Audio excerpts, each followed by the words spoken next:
Hello, and welcome to the Reader's Advisory for Native American and Indigenous Peoples Heritage Month. My name is Amanda DeLand, and I am a Librarian 1 at Accokeek Branch Library. As part of Prince George's County Memorial Library System's celebration of Indigenous heritage, we have selected some of our collection's best works, written by or starring Native people to spotlight, including some personal favorites. Be sure to check out the Native American and Indigenous Peoples Heritage page on our Heritage Hub afterwards for even more titles to browse. Before we begin, as residents of Prince George's County, we would like to acknowledge that we gather on the traditional lands of the Mattaponiant, the Patuxent, the Piscataway, the Moyone, the Pamunkey, and the past and present, and honor with gratitude the land itself and the people who have stewarded it throughout the generations. The books I am covering in this program are roughly in order of age appropriateness. Each section will have a list of the titles covered at the beginning, so if you want to skip to a section that interests you, look for that list of books. The full list of all titles discussed will be available at the end of the program. The first section we will cover is picture books for children.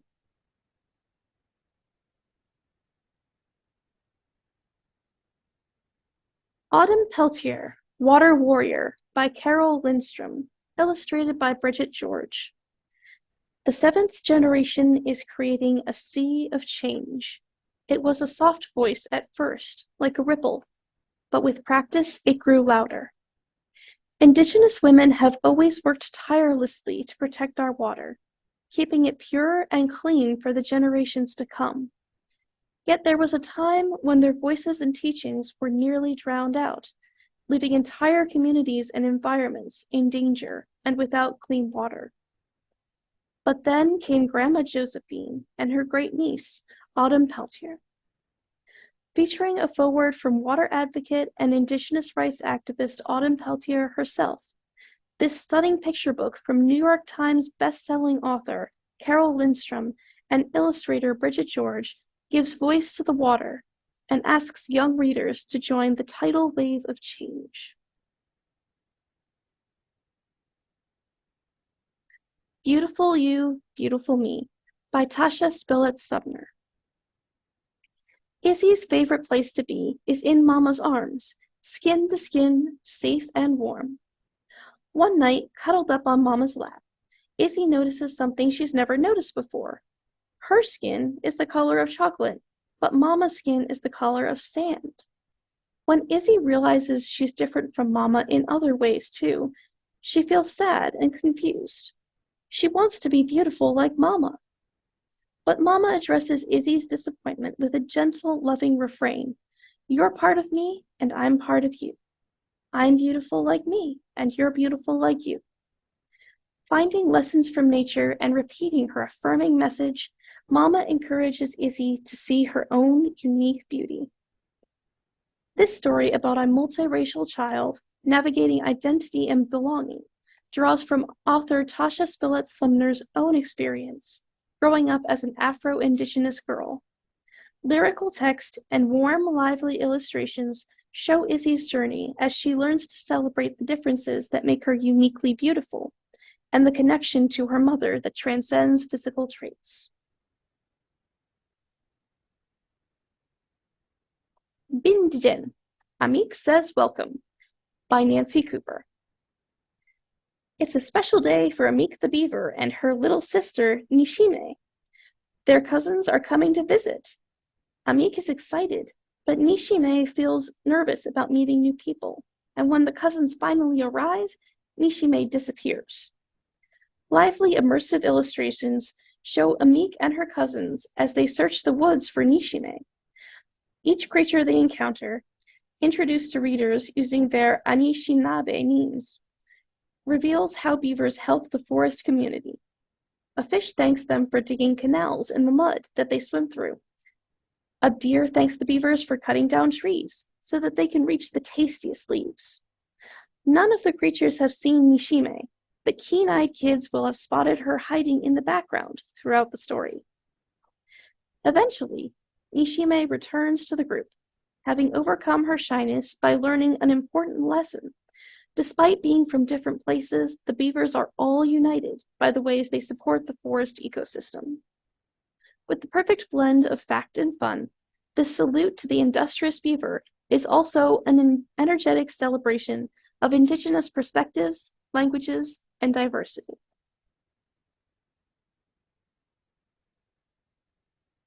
Contenders: Two Native Baseball Players, One World Series by Tracy Sorrell. The true story of John Mayers and Charles Bender, who in 1911 became the first two Native pro baseball players to face off in a World Series. This picture book teaches important lessons about resilience, doing what you love in the face of injustice, and the fight for Native American representation in sports. Charles Bender grew up on the White Earth Reservation in northwestern Minnesota. John Mayers was raised on the Cahuilla Reservation in Southern California. Despite their mutual respect for each other's talents and their shared dedication to Native representation in baseball, the media was determined to pit them against each other. However, they never gave up on their dreams of being pro baseball players and didn't let the supposed rivalry created by the media or the racism they faced within the stadium stop them. They continued to break barriers and went on to play a combined total of 9 championships. With text by Tracy Sorrell and illustrations by Aragon Starr, that brings these two players to life.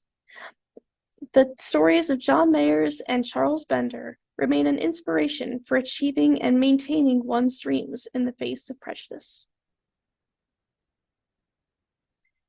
Crazy Horse by Abby Baddock Doyle. The Battle of Little Bighorn in 1876 is a major event in the history of Native Americans in the United States, and Crazy Horse played a big role in his people's success in that battle. This historical biography offers a comprehensive history of Crazy Horse's life, including discussions of his early life and his involvement with the Oglala Lakota tribe, concluding with his death. Historical context shows how he affected history and supports social studies classroom learning. Fact boxes and historical images, as well as a concluding timeline, aid readers in understanding. Father Eagle and the Hunter by Alfreda Beartrack Algio.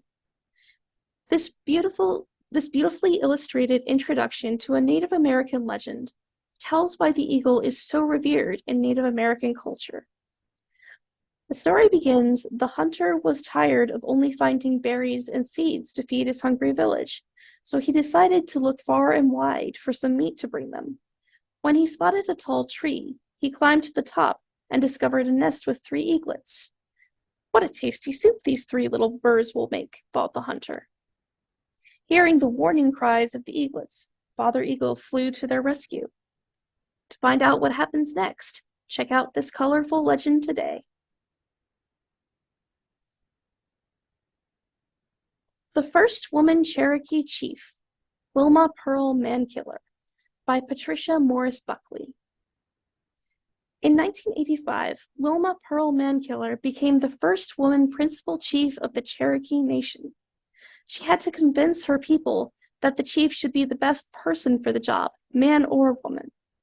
Before the English came to what is now the United States, Cherokee women and men shared the leadership of the tribe. This created balance. But the English colonists told the native people that men should be in charge. It stayed that way for many years, until Wilma Pearl Mankiller made history. She used the concept of gariji, of everyone helping each other, to make the Cherokee Nation strong.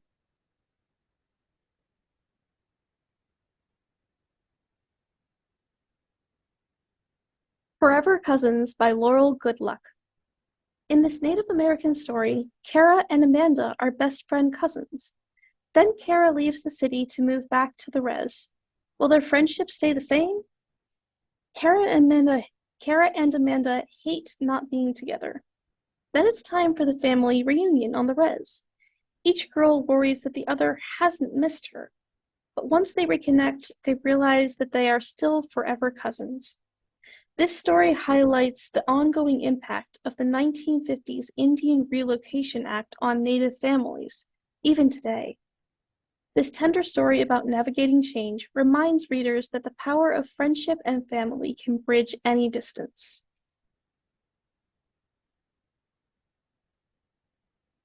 Forever Our Home by Tonya Simpson. Under the glowing morning sun and silvery winter moon, from speckled frogs croaking in spring to summer fields painted with fireweed, this meditative lullaby introduces little ones to the plants and animals of the prairies and the plains. Featuring stunning artwork by celebrated artist Carla Joseph, Forever Our Home is a beautiful and gentle song about our spiritual connection to the land.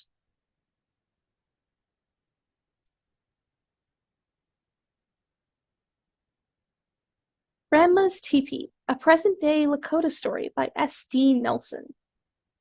Now that Clara is almost in 3rd grade, she's finally old enough to spend her first summer away from home visiting her grandma, Unsi, and her cousin at their home in the Standing Rock Reservation.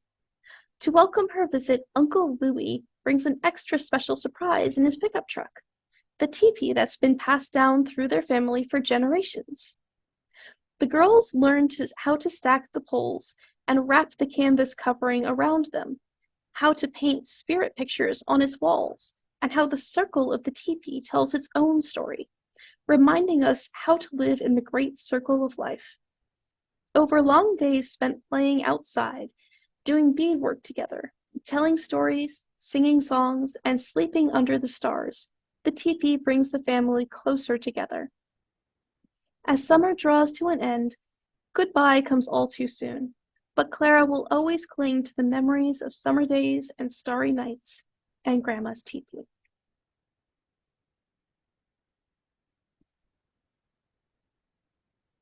Heartberry Bling by Jenny K. Dupont.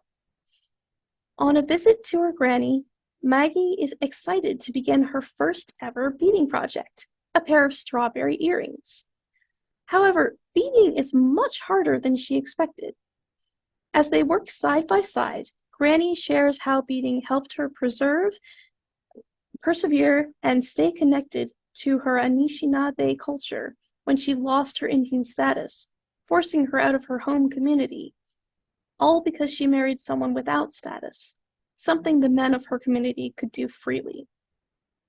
As she learns about patience and perseverance from her granny's teaching, Maggie discovers that beading is a journey, and like every journey, is easier with a loved one at her side.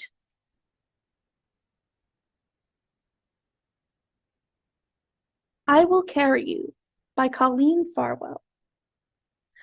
I Will Carry You reflects on the deepest love a mother has for her child. Beautifully written and produced with stunning illustrations, the message of the continuing bond between mom and child is extraordinarily powerful. It will take the reader on a sweet, profound journey and resonates with adults and children alike.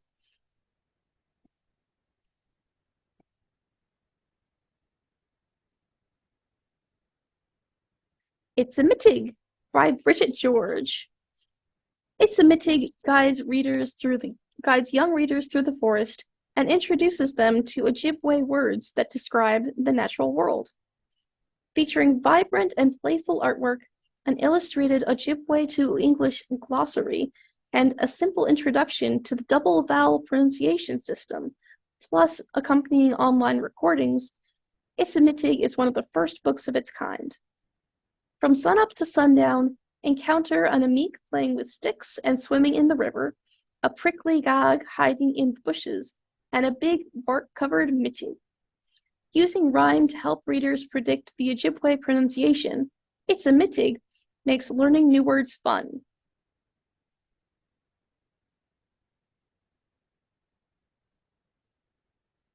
Just Like Grandma by Kim Rogers. Illustrated by Julie Flett. Becca loves spending time with Grandma.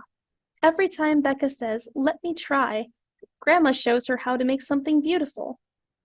Whether they are beading moccasins, dancing like the most beautiful butterflies, or practicing basketball together, Becca knows that more than anything, she wants to be just like Grandma.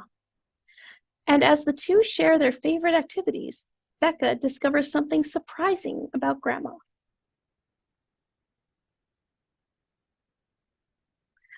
Liam Kingbird's Kingdom series by Andrew Stark. Say buzu, hello, to Liam Kingbird. Liam is 8 years old and lives on an Ojibwa reservation. Quiet, creative Liam is a thinker, a dreamer, and sometimes a warrior. New experiences can be scary for Liam, but talking with his mom, drawing pictures, and listening to his heart always steer him in the right direction. Featuring an introspective Indigenous boy with a cleft lip and a beautiful spirit. This charming series for K-3 will resonate with readers who like to think before they leap. Titles currently available are Liam the Lion, Liam and the Pigeon, Liam and the Forest Friends, and Liam and the Worst Dog in the World. My Powerful Hair by Carol Lindstrom, with illustrations by Steph Littlebird. Our ancestors say our hair is our memories, our source of strength and power, a celebration of our lives. Mom never had long hair. She was told it was too wild. Grandma couldn't have long hair. Hers was taken from her. But one young girl can't wait to grow her hair long, for herself, for her family, for her connection to her culture and the earth, and to honor the strength and resilience of those who came before her. From Carol Lindstrom, author of the New York Times bestseller and Caldecott Medal winner We Are Water Protectors, and debut illustrator Steph Littlebird, comes an empowering and healing celebration of hair and its significance across Indigenous cultures.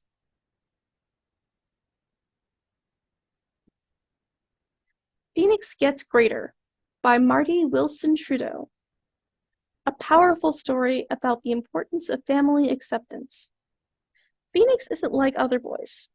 He loves to play with dolls and marvel at pretty fabrics. Most of all, he loves to dance. Whether it's ballet, powwow dancing, or just swirling and twirling around his house. Not everyone understands Phoenix, but his mom and brother are proud of him. With their help, Phoenix learns about Two-Spirit, or Nisi Manidoag people in Anishinaabe culture, and just how special he is. Remember by Joy Harjo. Remember the sky you were born under. Know each of the stars' stories. Remember the moon. Know who she is. Remember the sun's birth at dawn. That is the strongest point of time.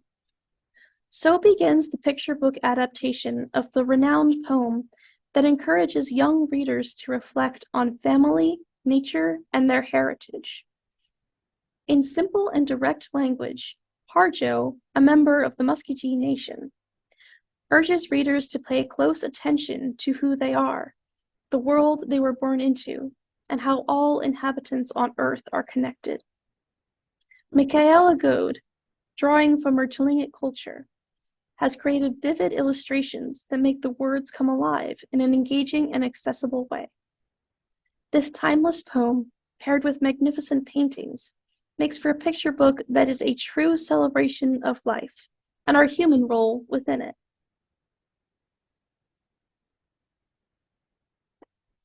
We Belong to the Drum by Sandra Lemouche, illustrated by Asby Whitecalf. Nikosis grew up going to powwows with his family, happily immersed in music, dance, and the sounds of the drum. But when he starts going to daycare, he doesn't feel like he belongs. Nikosis cries every time his mother leaves him in the unfamiliar environment, until one day, she and the teachers use drums to help Nikosis find connection and comfort.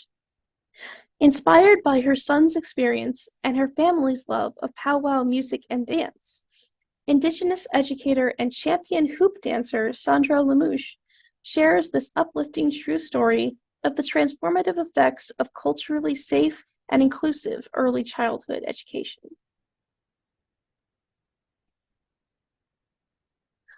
What Your Ribbon Skirt Means to Me, Deb Holland's Historic Inauguration by Alexis C. Bunton. Pia rushes over to the Indigenous Community Center after school. It's where she goes every day to play outside with friends and work on her homework. But today, March 18th, 2021, is special. Auntie Autumn gathers all the children around their television to witness Secretary Deb Haaland in her ribbon skirt at the White House as she becomes the first Native American to serve as a cabinet secretary. Pia and the other kids behold her Native pride on an international stage. Together with their parents and elders, the children explore the values woven into their own regalia, land, community, and traditions, making precious memories on this day they won't soon forget.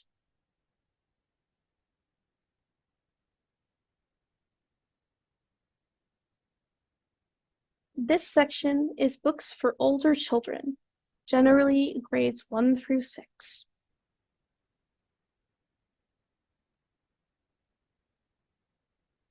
Brave Bird at Wounded Knee, a story of protest on the Pine Ridge Indian Reservation by Rachel Bethel. It's 1973, and in Denver, Colorado, Patsy Antoine doesn't usually give much thought to her relatives living on the Pine Ridge Indian Reservation in South Dakota. After all, her classmates don't even know she's part Lakota. Then she learns the tiny town of Wounded Knee has been occupied. Now Patsy's relatives are stuck amid the conflict between American Indian movement activists and Oglala Lakota tribe members on one side, and federal marshals and FBI agents on the other. When Patsy visits her relatives on Pine Ridge, she learns more about her heritage and the clashing perspectives on the Wounded Knee occupation. As she connects with her roots, Patsy must grapple with the complexities of the conflict and of being biracial. It's the storytellers that preserve a nation's history, but what happens when some stories are silenced? The I Am America series features fictional stories based on important historical events about people whose voices have been excluded, lost, or forgotten over time.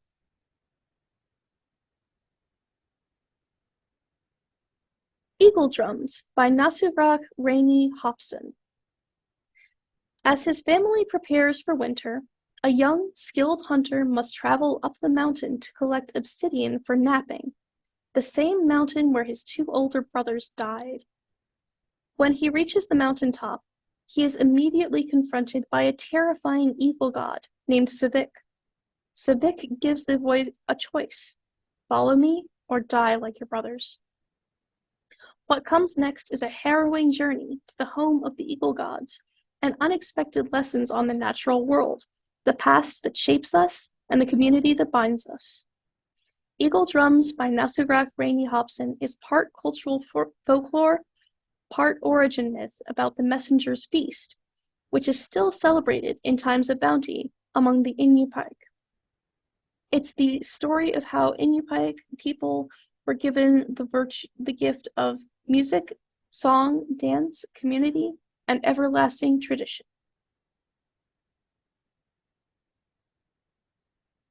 Fancy Pants and Snow Day by Dawn Quigley, part of the JoJo McCoons series. First grader JoJo McCoons knows how to do a lot of things, like how to play jump rope, how to hide her peas in her milk, and how to be helpful in her classroom. But there's one thing JoJo doesn't know how to do: be fancy. She has a lot to learn before her Aunt Annie's wedding. Favorite purple unicorn notebook in hand, JoJo starts exploring her Ojibwe community to find ways to be fancy. Snow Day. JoJo McCoons has noticed that the family members she loves most, Mama, Kokum, and even her cat, Mimi, all have their own ways of being healthy. So when teacher says that their class will be learning about healthy habits, JoJo is ready to be neighborly by helping everyone around her be healthy too. After a snowstorm shuts down her Ojibwe reservation, JoJo uses her big imagination and big personality to help both elders and classmates alike. Because after all, being healthy means being together.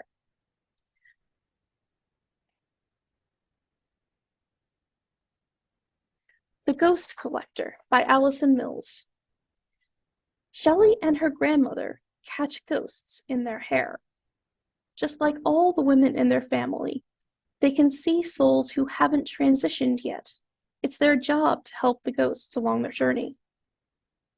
When Shelley's mom dies suddenly, Shelley's relationship to ghosts and death changes. Instead of helping spirits move on, Shelley starts hoarding them. But no matter how many ghost cats, dogs, or people she hides in her room, Shelley can't ignore the one ghost that's missing. Why hasn't her mom's ghost come home yet? Rooted in a Cree worldview and inspired by stories about the author's great-grandmother's life, The Ghost Collector delves into questions of grief and loss and introduces an exciting new voice in tween fiction that will appeal to fans of Kate DiCamillo's Louisiana's Way Home and Patrick Ness's Monster Calls. The Grandfathers Speak, Native American Folktales of the Lenape People by Hitakona Nulax. 24 gracefully told and authentically narrated folktales of the Lenape people, written by the chief of the Lenape Nation.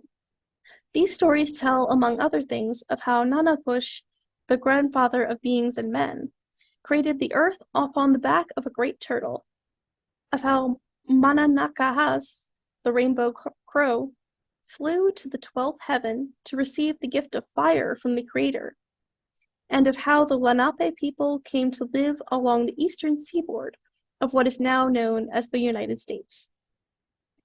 The Grandfathers Speak is part of the Interlink International Folktales series. Rich in cultural significance, the tales in this series, suitable for both adults and young adults, represent the best, the strangest, and the most curious of the oral literature of peoples whose legends have largely been unavailable in English. Heroes of the Water Monster by Brian Young. An unmissable companion to The Healer of the Water Monster, which won the American Indian Library Association Youth Literature Award. This novel by Navajo author Brian Young tells the story of two contemporary young Navajo heroes and one water monster, who must learn to work together to save their present world from the lasting hurts of their people's past. Edward feels ready to move in with his dad's girlfriend and her son Nathan. He might miss having his dad all to himself, but even if things in their new home are a little awkward, living with Nathan isn't so bad. And Nathan is glad to have found a new guardian for Dew, the young water monster who has been Nathan's responsibility for 2 years. Now that Nathan is starting to lose his childhood connection to the holy beings, Edward will be the one to take over as Dew's new guardian. But Edward has a lot to learn about taking care of a water monster, and fast, because Dew's big sister, the powerful Yutubiani, is coming up to Fourth World to instruct Dew after recovering in the Third World for 160 years. She suspects that a monstrous and enormous enemy from the hero twin stories has returned and is stealing water from all of the Navajo Nation. In their search for the modern enemy, Nathan, Edward, Dew, and Yitu must confront their past and their inner selves if they are to save the Fourth World from a devastating disaster.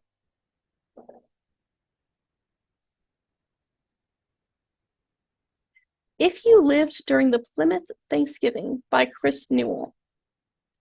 Do you know the true story of the Thanksgiving feast at Plymouth?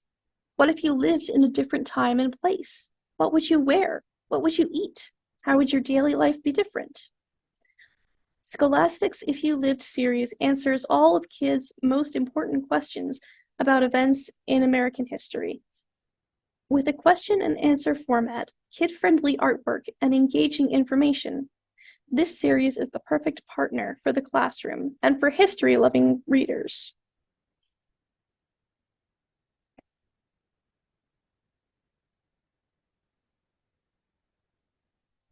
Indigenous Ingenuity, a celebration of traditional North American knowledge by Deidre Haverlock. Corn, chocolate, fishing hooks, boats that float, insulated double-walled construction, recorded history and folklore, life-saving disinfectant, forest fire management. Our lives would be unrecognizable without these and countless other scientific discovery and technological inventions from Indigenous North Americans. Spanning topics from transportation to civil engineering, hunting technologies, astronomy, brain surgery, architecture, and agriculture, Indigenous Ingenuity is a wide-ranging STEM offering that answers the call for Indigenous nonfiction by reappropriating hidden history. The book includes fun, simple activities and experiments that kids can do to better understand and enjoy the principles used by Indigenous inventors. Readers of all ages are invited to celebrate traditional North American Indigenous innovation and to embrace the mindset of reciprocity, environmental responsibility, and the interconnectedness of all life.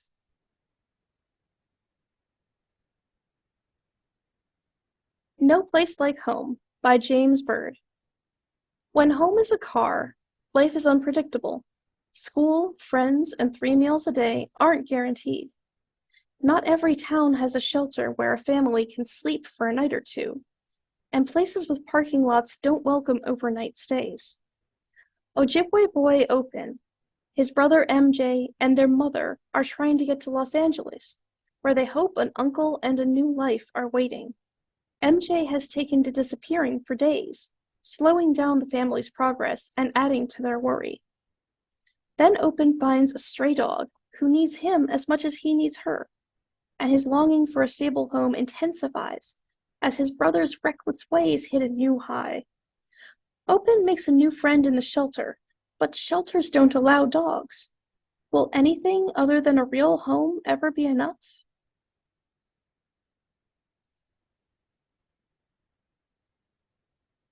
One Real American, The Life of Eli S. Parker, Seneca Sachem, and Civil War General by Joseph Pruchak. Eli S. Parker, who lived from 1828 to 1895, is one of the most unique but little-known figures in U.S. history. A member of the Seneca Iroquois Nation, Parker was an attorney, engineer, and tribal diplomat. Raised on a reservation but schooled at a Catholic institution, he learned English at a young age and became an interpreter for his people. During the American Civil War, he was commissioned as a lieutenant colonel and was the primary draftsman of the terms of the Confederate surrender at Appomattox. He eventually became President Grant's Commissioner of Indian Affairs, the first Native American to hold that post.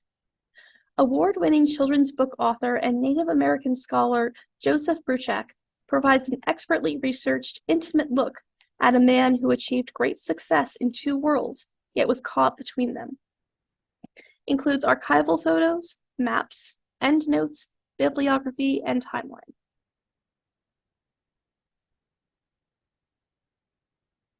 The Storyteller by Brandon Hobson. Ziggy has anxiety. Partly, this is because of the way his mind works, and how overwhelmed he can get when other people, especially his classmate Alice, are in the room. And partly, it's because his mother disappeared when he was very young, making her one of the many Native women who have gone mysteriously missing. Ziggy and his sister Moon want answers, but nobody around can give them.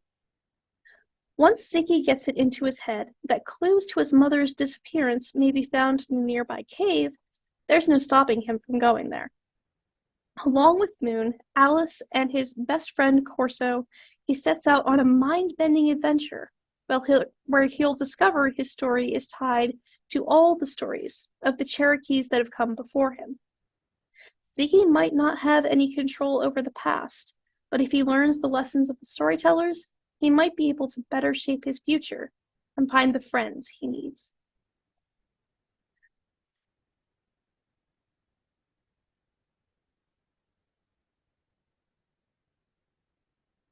Tiger Lily and the Secret Treasure of Neverland by Sherry DeMoulin. Tiger Lily and her community, the indigenous people of Neverland, possess a unique ability. They can choose to grow up.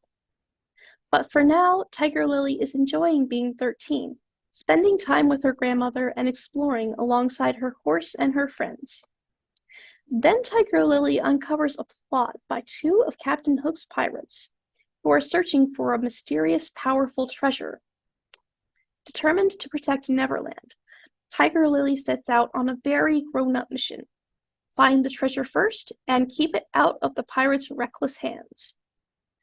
As her journey takes her from the Mermaid Lagoon to the Lost Boys' hideaway and beyond, Tiger Lily will need to become the brave leader she has always wanted to be.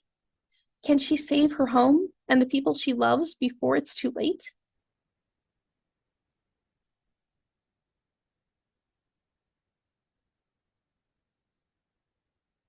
We Still Belong by Christine Day.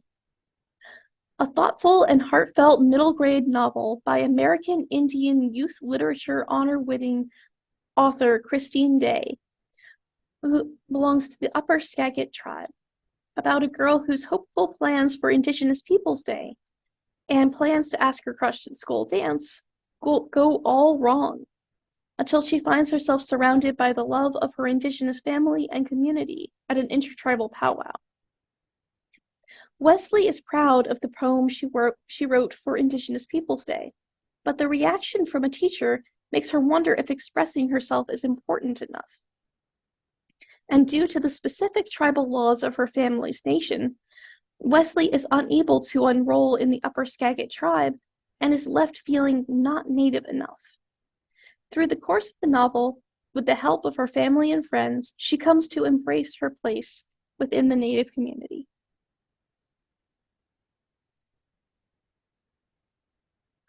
Who Were the Navajo Code Talkers? By James Buckley, Jr. By the time the United States joined the Second World War in 1941, the fight against Nazi and Axis powers had already been underway for 2 years. In order to win the war and protect its soldiers, the U.S. Marines recruited 29 Navajo men to create a secret code that could be used to send military messages quickly and safely across battlefields. In this new book within the #1 New York Times best-selling series, author James Buckley Jr. explains how these brave and intelligent men developed their amazing code, recounts some of their riskiest missions, and discusses how the country treated them before, during, and after the war.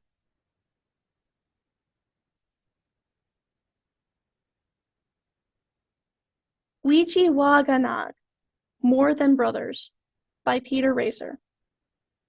Nis Eshkanag is a member of the first generation of Anishinaabe children required to attend a U.S. government boarding school, schools infamously intended to kill the Indian and save the man, or forcibly assimilate Native students into white culture. At the Yardley Indian boarding school in northern Minnesota, far from his family, Nij Eskanag endures abuse from the school staff and is punished from speaking his native language. After his family moves him to a school that is marginally better, he meets Roger Poznansky, the principal's white nephew, who arrives to live with his uncle's family and attend the school. Though Roger is frightened of his Indian classmates at first, Nij Eskanag befriends him, and they come to appreciate and respect each other's differences. When a younger Anishinaabe student runs away into a winter storm after being beaten by a school employee, Nij Eskanag and Roger join forces to rescue him, beginning an adventure that will change their lives and the way settlers, immigrants, and the Anishinaabe people of the Great Lakes think about each other and their shared future.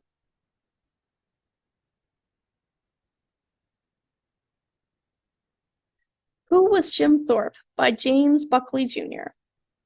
Learn about the incredible legacy of the first Native American athlete and Olympian to earn a gold medal for the United States in this exciting addition to the New York Times best-selling series. While most athletes excel in just one sport, Jim Thorp was different. Born in Oklahoma in 1887, he played both professional football and baseball, and ran track and field.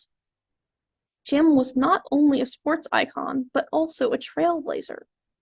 Raised as part of the Sac and Fox tribal nation, he was the first Native American person to win an Olympic gold medal for the United States. And although his personal life was not always as successful as his career, Jim remains one of the greatest athletes in American history. This concludes the children's section. This section is books for teenagers.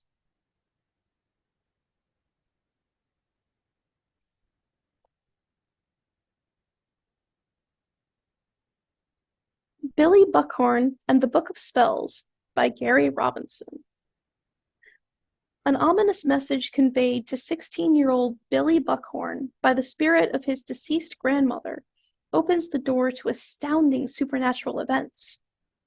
Struck by lightning and brought back from the brink of death, Billy must contend with extraordinary visions and psychic insights. These new gifts prove both challenging and necessary as Billy begins to understand the peril behind his grandmother's words and realizes his calling to protect and defend his people. Billy's first vision and adversary is the ancient Raven Stalker, who appears in the form of a peculiar high school teacher who has the power to suck the very life force out of human beings. Little does Billy know that this is just the beginning of a prophesied quest to vanquish mythical evil forces that have materialized and now threaten to overtake the Cherokee Nation. Can Billy, his best friend Chigger, his medicine man grandfather, his college professor father, and an archaeologist defeat these beasts before they rule not only the Cherokee Nation, but also all humankind?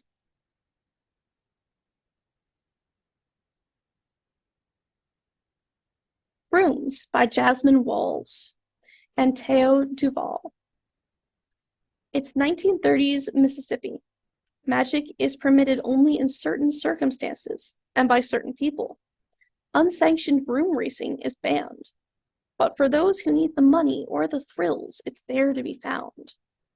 Meet Billy May, captain of the Night Storms racing team, and Loretta, her best friend and second in command.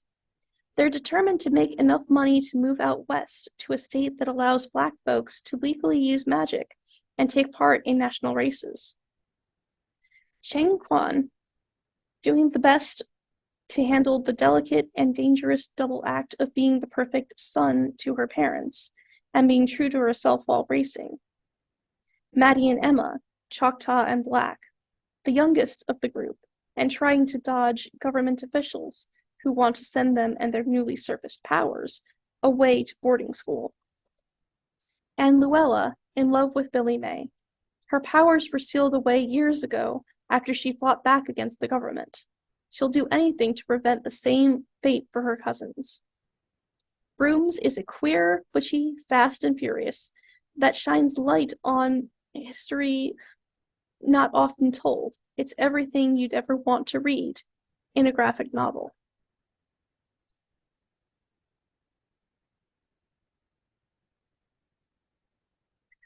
The Everlasting Road by Wab Kiinu. Devastated by the loss of her older brother to cancer, Bugs returns to the place where she can always find solace and strength, the Floriverse. Over the past year, she has regained her position of power in that virtual world, and while the remaining clanless members still plot against her, she is easily able to overcome their attacks. Even better, she's been secretly working on a bot that will both be an incredible weapon and a source of comfort, Wawate. With the Wawate bot looking exactly like the brother she misses so much, even acting like him, Bugs feels ready to show him off to Fang, who has become a constant companion in the verse. She cannot wait to team up with both friend and bot to secure her dominance once and for all. But Fang has his own issues to deal with, especially when news that his parents are alive and want to contact him threatens to send his new life on the res into upheaval. As they work through their complicated feelings of grief and loss, Fang and Bugs find themselves becoming ever closer. But the disturbances in the Floriverse cannot be ignored, especially when Bugs realizes that her Wawate bot is growing in powers beyond her control.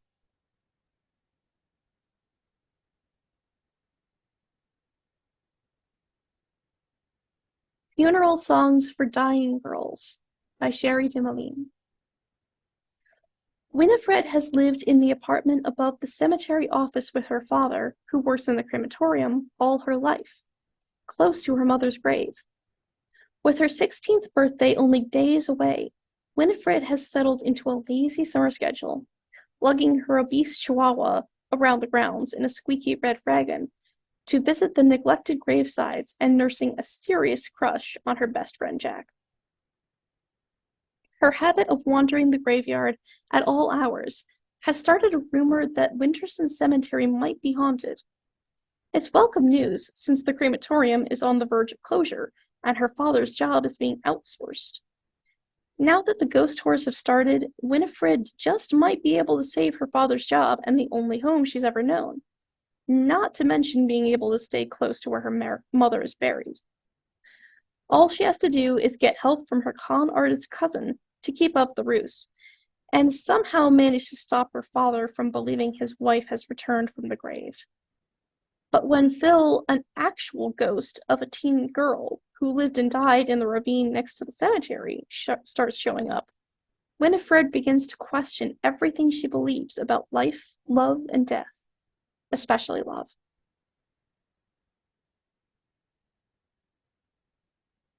Harvest House by Cynthia Mitig Smith. Deftly leading readers to the literary crossroads of contemporary realism and haunting mystery, Cynthia Mitig Smith revisits the world of her American Indian Youth Literature Award winner, Hearts Unbroken.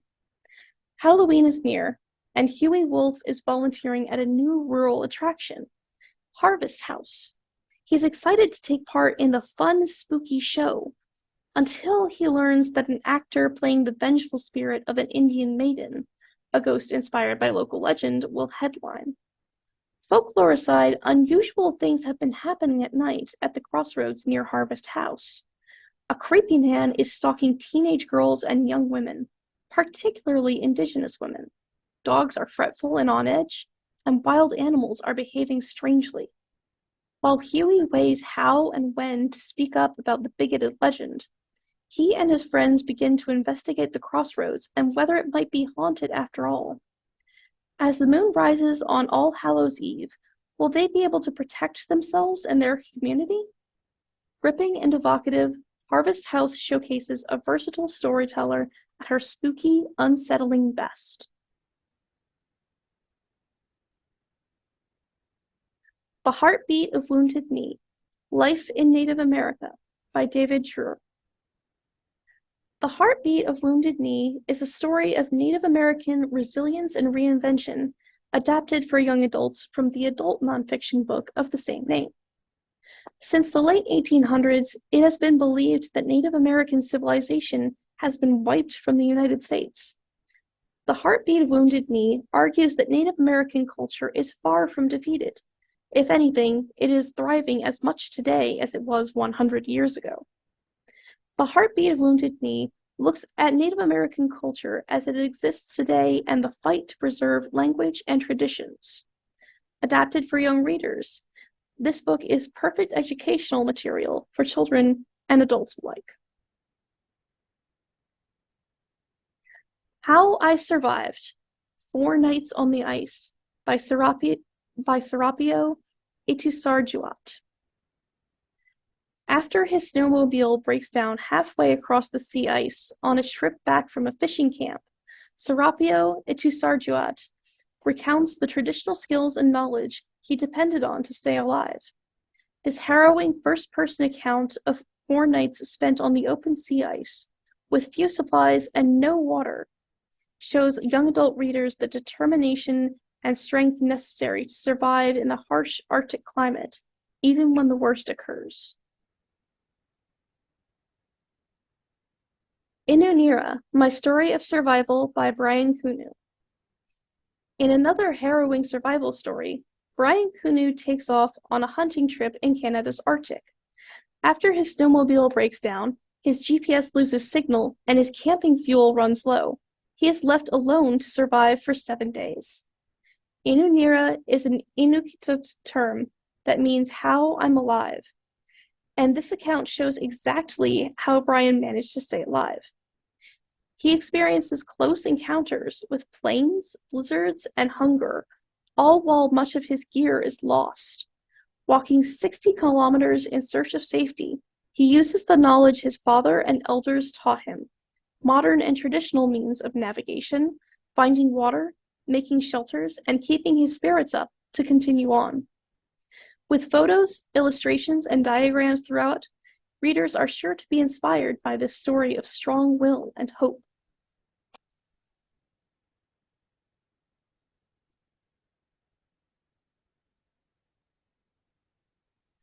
The Land Grab by Alfreda Bertrac Algio. The Land Grab is the story of Alfred Swallow and his lower rural Lakota family as they fend off attempts to take their land. In 1929, Alfred is 11 years old and has many responsibilities not expected of a young boy.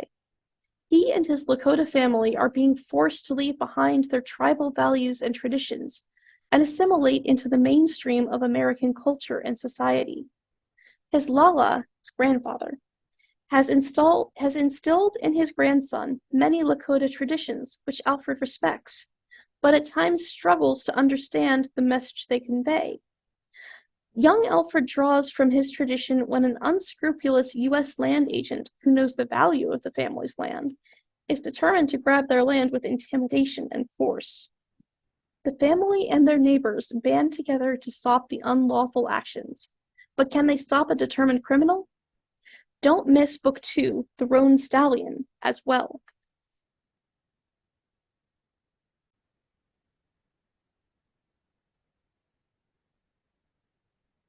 Man-Made Monsters by Andrea L. Rogers.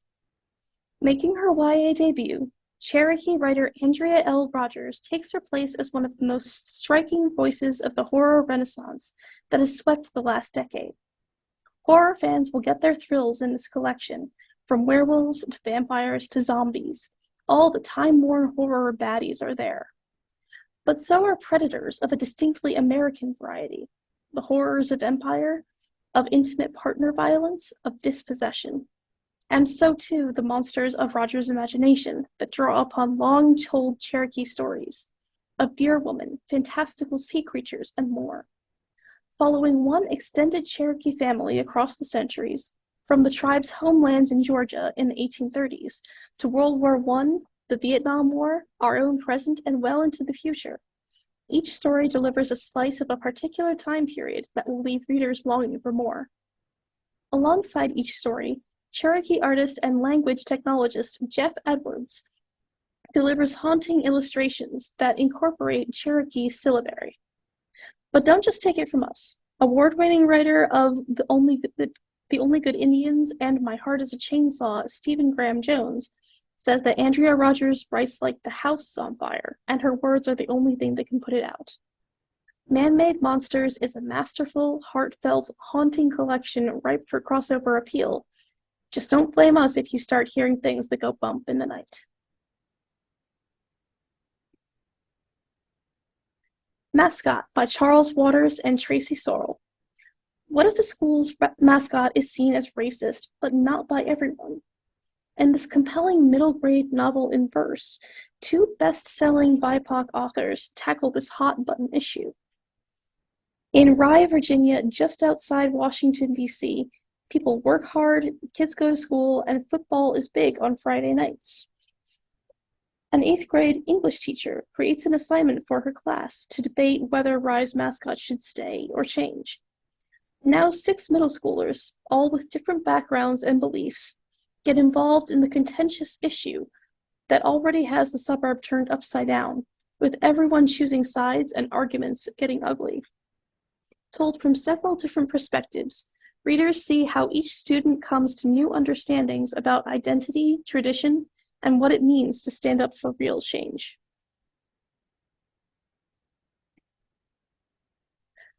My Good Man by Eric Gansworth.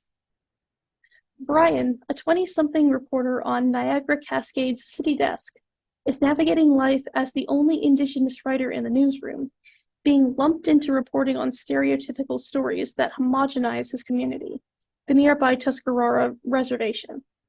But when a mysterious roadside assault lands Tim, the brother of Brian's mother's late boyfriend, in the hospital, Brian must pick up the threads of a life that he's abandoned. The narrative takes us through Brian's childhood and slice-of-life stories on the reservation, and Gansworth's signature blend of crystal-sharp, heartfelt, literary realist prose. But perhaps more importantly, it takes us through Brian's attempt to balance himself between the Haudenosaunee and American life, between the version of his story that would prize the individual over all else, and the version of himself that depends on the entire community's survival. The Native American Experience by Stuart A. Callan. This timely entry in the Who We Are series reflects on how the historical and contemporary lives of Native Americans have shaped and continue to shape American culture. An opening by the numbers section offers graphics with quick facts on total population, largest reservation, etc. The straightforward, thorough text begins with an overview of Native American cultural regions before Europeans arrived, emphasizing the varied differences among indigenous people. Accompanied by archival and modern photos, subsequent chapters discuss such tragedies across Indian nations as forced relocation, boarding schools, and termination of rights, as well as such positives as rebuilding Native communities. While a final chapter recognizes ongoing modern challenges, including historical trauma, violence against women, and environmental protests, it ends on a hopeful note about Native Americans who seek to reverse trauma through environmental justice. Saints of the Household by Ari Thiessen. Max and Jay have always depended on one another for their survival. Growing up with a physically abusive father, the two Bree American brothers have learned that the only way to protect themselves and their mother is to stick to a schedule and keep their heads down. But when they hear a classmate in trouble in the woods, instinct takes over and they intervene, breaking up a fight and beating their high school star soccer player to a pulp. This act of violence threatens the brothers' dreams for the future and their beliefs about who they are. As the true details of that fateful afternoon unfold over the course of the novel, Max and Jay grapple with the weight of their actions, their shifting relationship as brothers, and the realization that they may be more like their father than they thought. They'll have to reach back to their Bree roots to find their way forward. Told in alternating points of view using vignettes and poems, debut author Ari Thiessen crafts an emotional, slow-burning drama about brotherhood, abuse, recovery, and doing the right thing.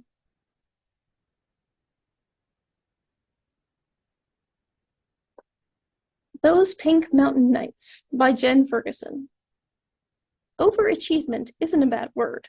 For Berlin, it's the goal. She's securing excellent grades, planning her future, and working a part-time job at Pink Mountain Pizza, a legendary local business. Who says she needs a best friend by her side? Dropping out of high school wasn't smart, but it was necessary for Cameron. Since his cousin Kiki's disappearance, it's hard enough to find the funny side of life, especially when the whole town has forgotten Kiki. To them, she's just another missing native girl. People at school label Jessie a tease, a rich girl. And honestly, she's both. But Jessie knows she contains multitudes. Maybe her new job crafting pizzas will give her the high-energy outlet she desperately wants.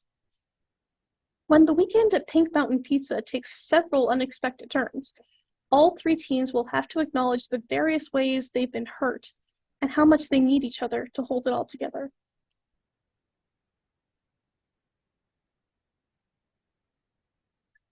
Two Tribes by Emily Bowen Cohen. Mia is still getting used to living with her mom and stepfather, and to the new role their Jewish identity plays in their home. Feeling out of place at home and at her Jewish day school, Mia finds herself thinking more and more about her Muskogee father, who lives with his new family in Oklahoma. Her mother doesn't like to talk about him, but Mia can't help but feel she's missing a part of herself without him in her life. Soon, Mia makes a plan to use the gifts from her bat mitzvah to take a bus to Oklahoma without telling her mom, to visit her dad and find the connection to her Muskogee side she knows is just as important as her Jewish side. This graphic novel by Muskogee Jewish writer and artist Emily Bowen Cohen is perfect for fans of American-Born Chinese by Jean Luen Yang.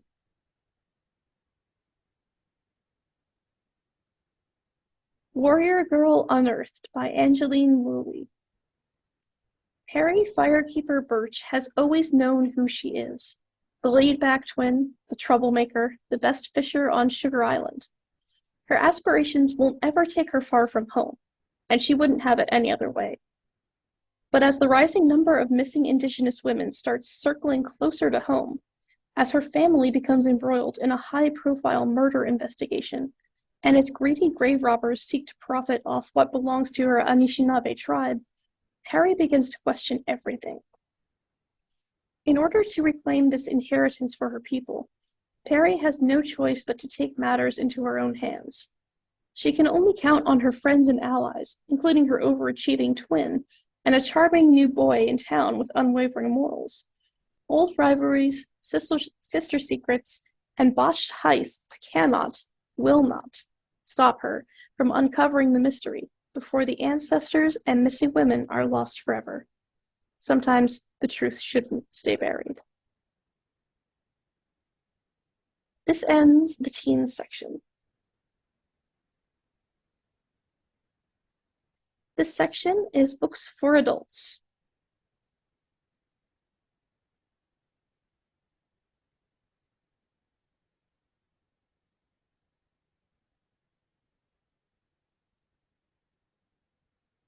Bad Cree by Jessica Johns. When Mackenzie wakes up with a severed crow's head in her hands, she panics. Only moments earlier, she had been fending off masses of birds in a snow-covered forest. In bed, when she blinks, the head disappears. Night after night, Mackenzie's dreams return her to a memory from long before her sister Sabrina's untimely death. A weekend at the family's lakefront campsite, long obscured by a fog of guilt. But when the waking world starts closing in too, a murder of crows stalks her every move around the city. She wakes up from a dream of drowning, throwing up water, and gets threatening text messages from someone claiming to be Sabrina. Mackenzie knows this is more than she can handle alone.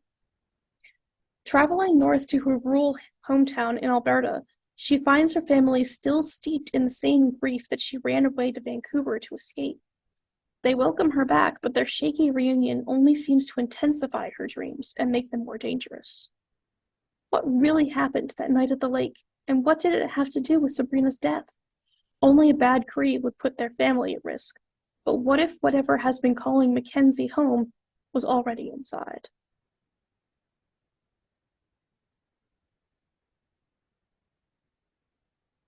Cherokee America by Margaret Verbal. A baby, a black hired hand, a bay horse, a gun, and a neighbor have all gone missing in the same corner of the Cherokee Nation West. Cherokee America's singer, known as Czech, is none too pleased with these developments. As a wealthy farmer, the mother of 5 boys, and the matriarch of her family, she's accustomed to wielding authority, and she's determined to find out what's going on. In the aftermath of the Civil War, complex alliances and simmering race and culture clashes unite and divide the people living on Cherokee lands. Tensions mount and violence escalates, and the long arm of white law encroaches further into Indian territory. Determined to survive and thrive on their own terms after decades of betrayal and hardship, Czech's family, friends, and neighbors must come together to avenge a crime, outwit federal authorities, and protect their sovereignty. Inspired by Margaret Verbal's family history and written with dry humor and a lot of heart, Cherokee America is a different kind of Western, one told from a Native American point of view and with a mixed-race woman at its center. Czech, member of a distinguished Cherokee family, daughter of a famous soldier and a slaveholder, wife of an abolitionist, is a necessary revelatory addition to the literature of the American frontier.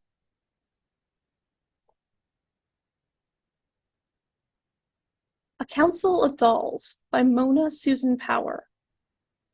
The long-awaited, profoundly moving, and unforgettable new novel from PEN Award-winning Native American author Mona Susan Power, spanning 3 generations of Yanktonai Dakota women from the 19th century to the present day.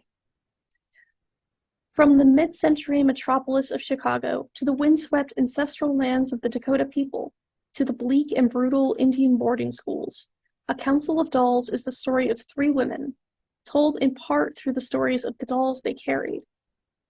Sissy, born 1961. Sissy's relationship with her beautiful and volatile mother is difficult, even dangerous, but her life is also filled with beautiful things, including a new Christmas present, a doll called Ethel. Ethel whispers advice and kindness in Sissy's ear, and in one especially terrifying moment, maybe even saves Sissy's life. Lillian, born 1925. Born in her ancestral lands in a time of terrible change, Lillian clings to her sister, Blanche, and her doll, May. When the sisters are forced to attend an Indian school far from their home, Blanche refuses to be cowed by the school's abusive nuns. But when tragedy strikes the sisters, the doll May finds her way to defend the girls. Cora, born 1888. Though she was born into the brutal legacy of the Indian Wars, Cora isn't afraid of the white men who remove her to a school across the country to be civilized. When teachers burn her beloved buckskin and beaded doll Winona, Cora discovers that the spirit of Winona may not be entirely lost. A modern masterpiece, A Council of Dolls is gorgeous, quietly devastating, and ultimately hopeful, shining a light on the echoing damage wrought by the Indian boarding schools and the historical massacres of Indigenous people. With stunning prose, Mona Susan Power weaves a spell of love and healing that comes alive on the page.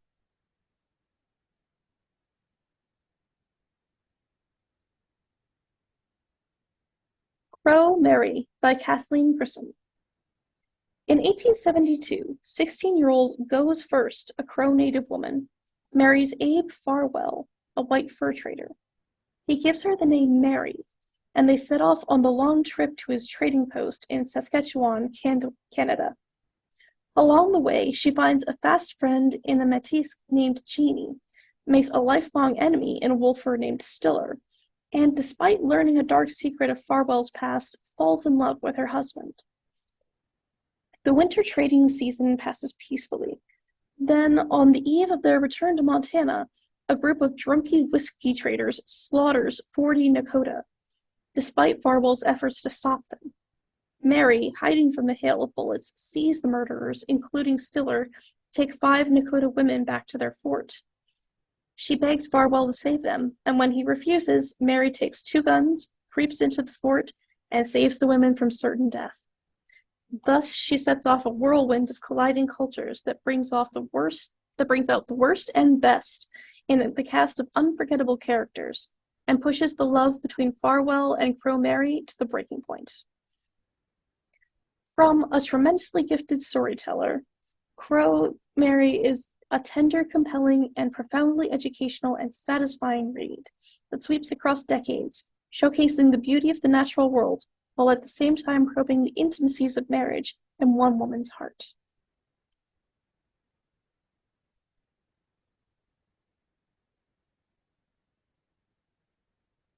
Dog Flowers, a Memoir by Danielle Geller. When Danielle Geller's mother dies of alcohol withdrawal during an attempt to get sober, Geller returns to Florida and finds her mother's life packed into 8 suitcases. Most were filled with clothes, except for the last one, which contained diaries, photos, and letters, a few undeveloped disposable cameras, dried sage, jewelry, and the bandana her mother wore on days she skipped a hair wash. Geller, an archivist and a writer, uses these pieces of her mother's life to try and understand her mother's relationship to home and their shared need to leave it. Geller embarks on a journey where she confronts her family's history and the decisions that she herself had been forced to make while growing up, a journey that will end at her mother's home, the Navajo Reservation. Dogflowers is an arresting, photolingual memoir that masterfully weaves together images and texts to examine mothers and mothering, sisters and caretaking, and colonized bodies. Exploring loss and inheritance, beauty and balance, Danielle Geller plays homage to our past, traditions, and heritage, to the families we are given and the families we choose.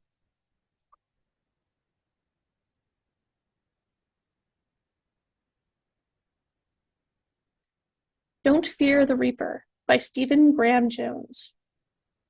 4 years after her tumultuous senior year, Jade Daniels is released from prison right before Christmas when her conviction is overturned.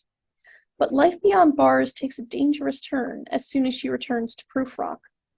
Convicted serial killer Dark Mill South, seeking revenge for 38 Dakota men hanged in 1862, escapes from his prison transfer due to a blizzard just outside of Proof Rock, Idaho. Dark Mill South's reunion tour began on December 12th, 2019, a Thursday. 36 hours and 20 bodies later, on Friday the 13th, it would be over. Don't Fear the Reaper is the page-turning sequel to My Heart is a Chainsaw from New York Times best-selling author Stephen Graham Jones.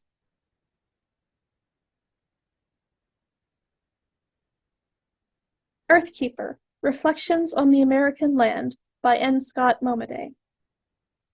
One of the most distinguished voices in American letters, N. Scott Momaday has devoted much of his life to celebrating and preserving Native American culture, especially its oral tradition. A member of the Kiowa tribe, who was born and grew up on Indian reservations throughout the Southwest, Momaday has an intimate connection to the land he knows well and loves deeply.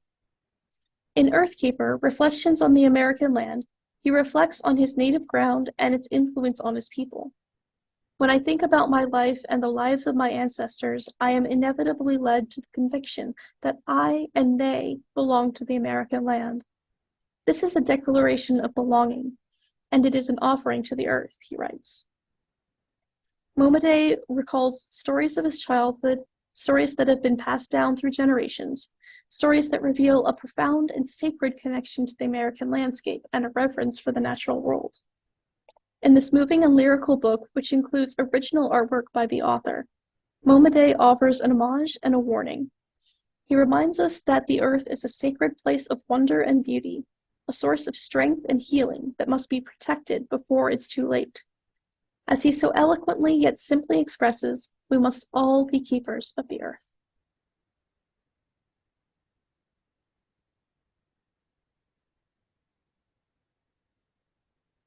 From the Ashes, My Story of Being Métis, Homeless, and Finding My Way by Jesse Thistle. Abandoned by his parents as a toddler, Jesse Thistle briefly found himself in the foster care system with his two brothers, cut off from all they had known. Eventually, the children landed in the home of their paternal grandparents, whose tough love attitudes quickly resulted in conflicts. Throughout it all, the ghost of Jesse's drug-addicted father haunted the halls of the house and the memories of every family member. Struggling with all that had happened, Jesse succumbed to a self-destructive cycle of drug and alcohol addiction and petty crime, spending more than a decade on and off the streets, often homeless. Finally, he realized he would die unless he turned his life around. In this heartwarming and heart-wrenching memoir, Jesse Thistle writes honestly and fearlessly about his painful past, the abuse he endured, and how he uncovered the truth about his parents. Through sheer perseverance and education and newfound love, he found his way back into the circle of his indigenous culture and family. An eloquent exploration of the impact of prejudice and racism, From the Ashes is, in the end, about how love and support can help us find happiness despite the odds.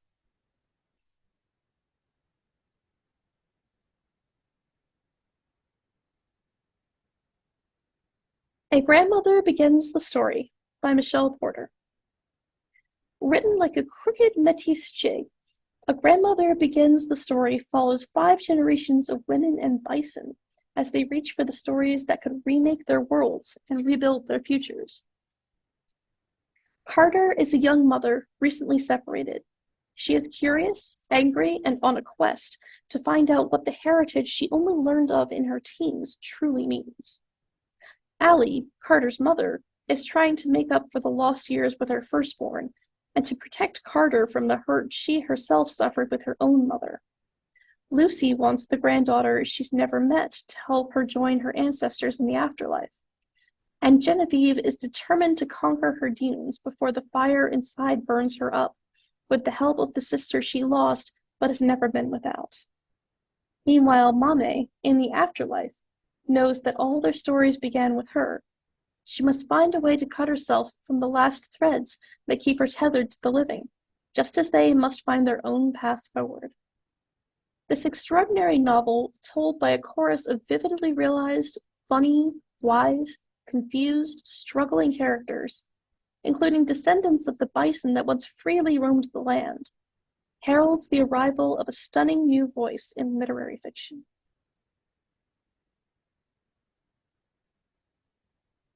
Held by the Land, A Guide to Indigenous Plants for Wellness by Leigh Joseph.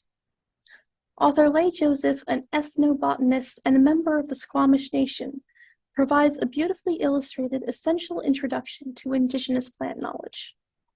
Plants can be a great source of healing as well as nourishment, and the practice of growing and harvesting from trees, flowering herbs, and other plants is a powerful way to become more connected to the land. The indigenous peoples of North America have long traditions of using native plants as medicine as well as for food. Held by the Land honors and shares some of these traditions, offering a guide to harvesting herbs and other plants and using them topically, North American plants that can treat common ailments, add nutrition to your diet, become part of your beauty regime, and more. Stories and traditions about native plants from the author's Squamish culture, using plant knowledge to strengthen your connection to the land you live on. Early chapters will introduce you to responsible ways to identify and harvest plants in your area, and teach you how to grow a deeper connection with the land you live on through plants. In the plant profile section, common plants are introduced with illustrations and information on their characteristics, range, how to grow and/or harvest them, and how to use them topically and as food. Special features offer recipes for food and beauty products, along with stories and traditions around the plants. This beautiful, full-color guide to indigenous plants will give you new insights into the power of everyday plants.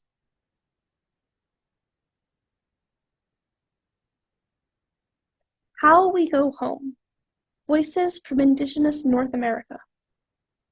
In myriad ways, each narrator's life has been shaped by loss, injustice, and resilience, and by the struggle of how to share space with settler nations, whose essential aim is to take all that is indigenous.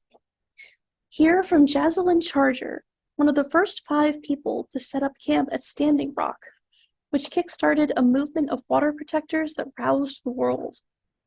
Gladys Rudek, a survivor of sexual violence whose niece disappeared along Canada's Highway of Tears, who became a family advocate for the national inquiry into missing and murdered Indigenous women and girls. And Marian Naranjo, herself the subject of a secret radiation test while in high school, who went on to drive Santa Clara Pueblo towards compiling an environmental impact statement on the consequences of living next to Los Alamos National Laboratory. Theirs are stories shaped by loss, injustice, resilience, and the struggle to share space with settler nations.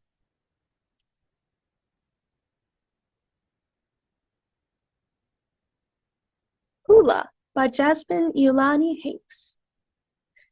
He is proud to be a Noalpaca, a family renowned for its contributions to hula and her hometown of Hilo, Hawaii. But there's a lot she doesn't understand. She's never met her legendary grandmother, and her mother has never revealed the identity of her father. Worse, unspoken divides within her tight-knit community have started to grow. creating fractures whose origins are somehow entangled with her own family history. In Hula, Hi'i sees a chance to live up to her name and solidify her place within her family legacy. But in order to win the next Miss Aloha Hula competition, she will have to turn her back on everything she had ever been taught, and maybe even lose the very thing she was fighting for.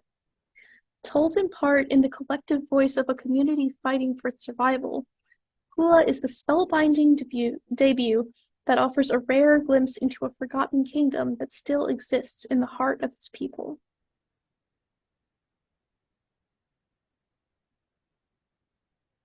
Indigenous DC, Native Peoples and the Nation's Capital by Elizabeth Rule. The first and fullest account of the suppressed history and continuing presence of Native Americans in Washington, D.C. Washington, D.C. is Indian land, but Indigenous peoples are often left out of the national narrative of the United States and erased in the capital city. To redress this myth of invisibility, Indigenous DC shines a light upon the oft-overlooked contributions of tribal leaders and politicians, artists and activists to a rich history of the District of Columbia, and their imprint, at times memorialized in physical representations, and at other times living on only through oral history upon this place. Inspired by author Elizabeth Rule's award-winning public history mobile app, and decolonial mapping project, Guide to Indigenous DC. This book brings together the original inhabitants who call the district their traditional territory, the diverse Indigenous diaspora who has made a community here, and the land itself, in a narrative arc that makes clear that all land is Native land. The acknowledgement that DC is an Indigenous space inserts the Indigenous perspective into the national narrative, and opens the door for future possibilities of Indigenous empowerment and sovereignty. This important book is a valuable and informational resource on both Washington, D.C., regional history, and Native American history.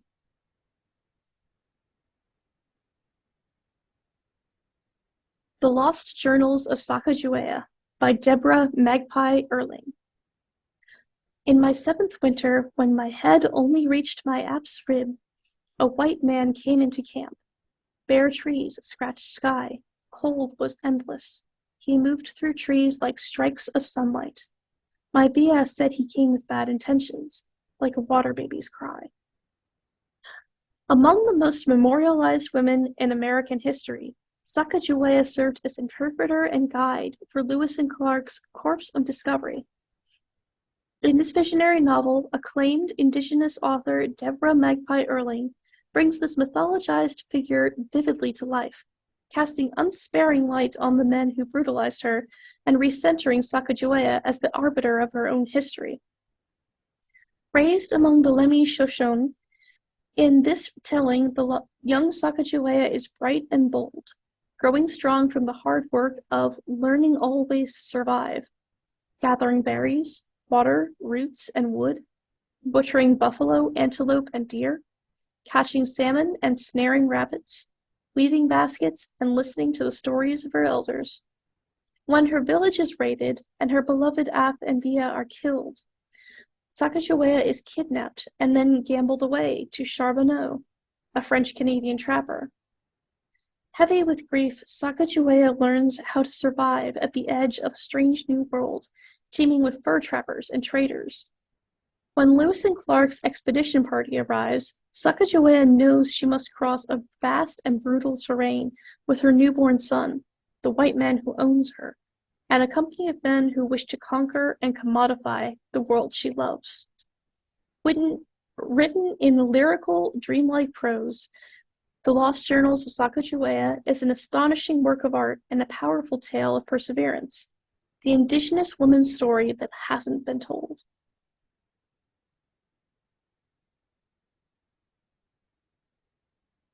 Native American Archaeology in the Parks, A Guide to Heritage Sites in Our National Parks and Monuments by Kenneth L. Fetter. This is both a site guide and primer on the cultures of Indigenous people in the U.S. Enthusiastic archaeologist/anthropologist Fetter, from the Encyclopedia of Dubious Archaeology, provides practical details about access, such as driving directions, trail length, elevation, and accessibility, along with the author's opinionated trail tips, which are particularly helpful and demonstrate first-hand knowledge of each site and his sense of humor. Plenty of primary source images and quotes alongside photographs by Fetter provide rich context for each site. Includes a brief history of the U.S. National Park Service, glossary, references, and index. Overall, this is an engaging, chatty guidebook with well-cited, nuanced explanations of North American indigenous histories. Fetter inspires respect and wonder for these sites without being didactic. This guide will appeal to both first-time and frequent visitors seeking a deeper understanding of these national parks and monuments.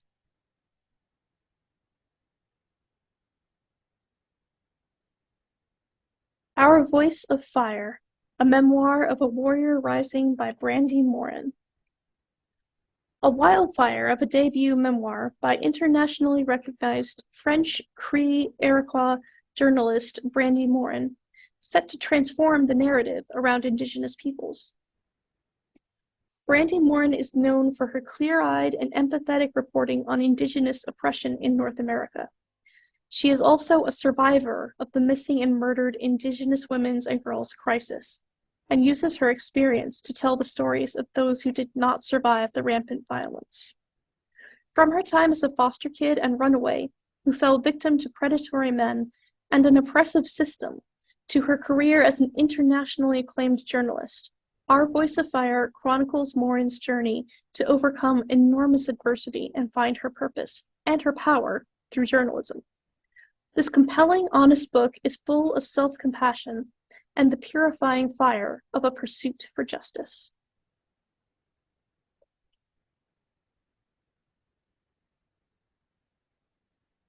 Path Lit by Lightning, The Life of Jim Thorp, by David Marinis. Jim Thorp rose to world fame as a mythic talent who excelled in every sport. He won gold medals in the decathlon and pentathlon at the 1912 Stockholm Olympics, was an All-American football player at the Carlisle Indian School, the star of the first class of the Pro Football Hall of Fame, and played Major League Baseball for John McGraw's New York Giants. Even in the golden age of sports celebrities, he was one of a kind. But despite his colossal skills, Thorp's life was a struggle against the odds. As a member of the Sac and Fox Nation, he encountered duplicitous authorities who turned away from him when their reputations were at risk. At Carlisle, he dealt with the racist, assimilationist philosophy, kill the Indian, save the man. His gold medals were unfairly rescinded because he had played minor league baseball. His later life was troubled by alcohol, broken marriages, and financial distress. He roamed from state to state and took bit parts in Hollywood, but even the film of his own life failed to improve his fortunes. But for all his travails, Thorp did not succumb. The man survived, complications and all, and so did the myth.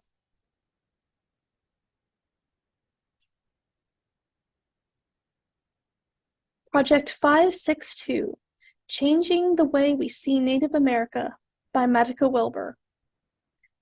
In 2012, Matica Wilbur sold everything in her Seattle apartment and set out on a Kickstarter-funded pursuit to visit, engage, and photograph people from what were then the 562 federally recognized Native American tribal nations. Over the next decade, she traveled 600,000 miles across 50 states, from Seminole Country, now known as the Everglades, to Inuit territory, now known as the Bering Sea, to meet, interview, and photograph hundreds of Indigenous people. The body of work Wilbur created serves to counteract the one-dimensional and archaic stereotypes of Native people in mainstream media, and offers justice to the richness, diversity, and lived experiences of Indian country. The culmination of this decade-long art and storytelling endeavor, Project 562 is a peerless, sweeping, and moving love letter to Indigenous Americans, containing hundreds of stunning portraits and compelling personal narratives of contemporary Native people, all photographed in clothing, poses, and locations of their choosing. Their narratives touch on personal and cultural identity, as well as issues of media representation, sovereignty, faith, family, the protection of sacred sites, subsistence living, traditional knowledge keeping, land stewardship, language preservation, advocacy, education, the arts, and more. A vital contribution from an incomparable artist, Project 562 inspires, educates, and truly changes the way we see Native America.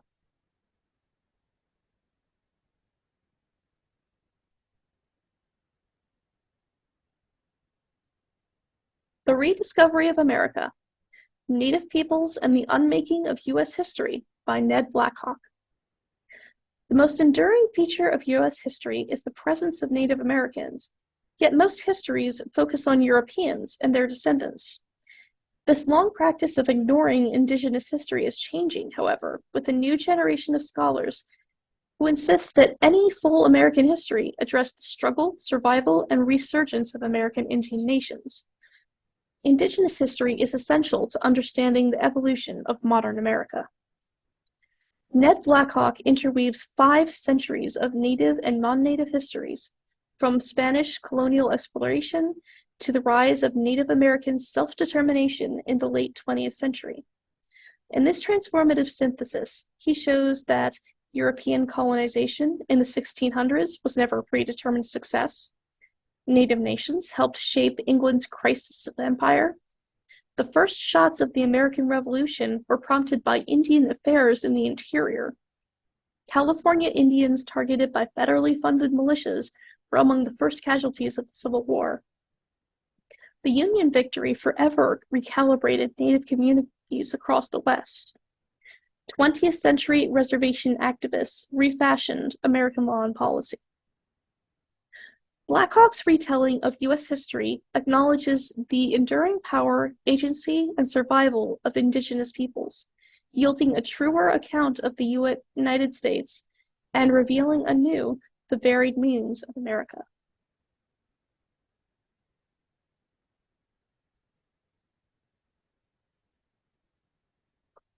Searching for Savannah, The Murder of One Native American Woman and the Violence Against the Many by Mona Gable.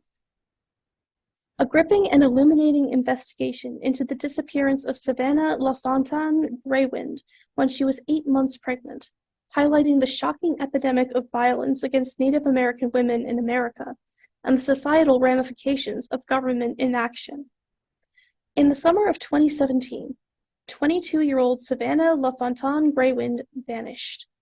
A week after she disappeared, police arrested the white couple who lived upstairs from Savannah and emerged from their apartment carrying an infant girl. The baby was Savannah's, but Savannah's body would not be found for days.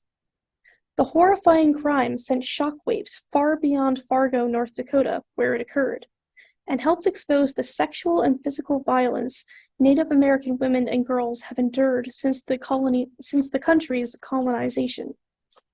With pathos and compassion, Searching for Savannah confronts this history of dehumanization towards Indigenous women and the government's complicity in this crisis. Featuring in-depth interviews, personal accounts, and trial analysis, Searching for Savannah investigates these injustices and the decades-long struggle by Native American advocates for meaningful change. Seed to Plate, Soil to Sky, Modern Plant-Based Recipes Using Native American Ingredients by Lois Ellen Frank. This enriching cookbook celebrates 8 important plants Native Americans introduced to the rest of the world: corn, beans, squash, chile, tomato, potato, vanilla, and cacao, with more than 100 recipes.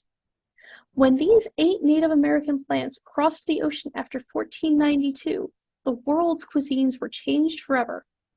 In Seed to Plate, Soil to Sky, James Beard Award-winning author and chef Lois Ellen Frank introduces the splendor and importance of this native culinary history and pairs it with delicious, modern, plant-based recipes using Native American ingredients.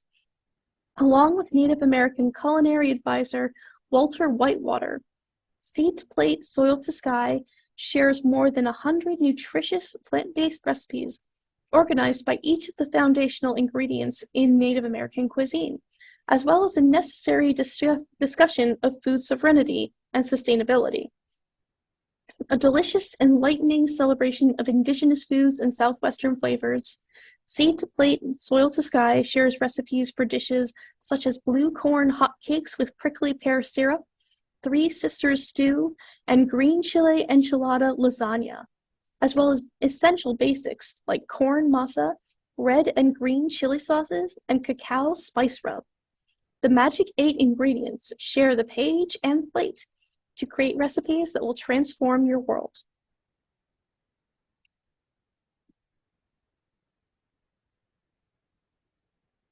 Sisters of the Lost Nation by Nick Medina.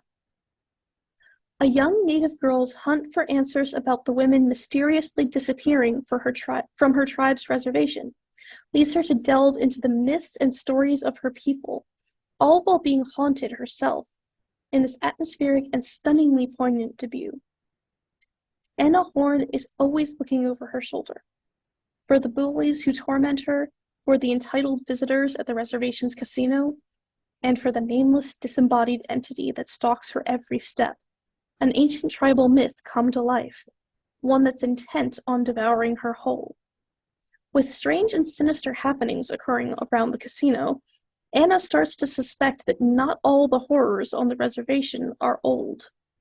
As girls begin to go missing, and the tribe scrambles to find answers, Anna struggles with her place on the res, desperately searching for the key she's sure lies in the legends of her tribe's past. When Anna's own little sister also disappears, she'll do anything to bring Bryce home. But the demons plaguing the reservation, both ancient and new, are strong, and sometimes it's the stories that never get told that are the most important. Heart-gripping thriller and part mythological horror, author Nick Medina spins an incisive and timely novel of life as an outcast, the cost of forgetting tradition, and the courage it takes to become who you're always meant to be.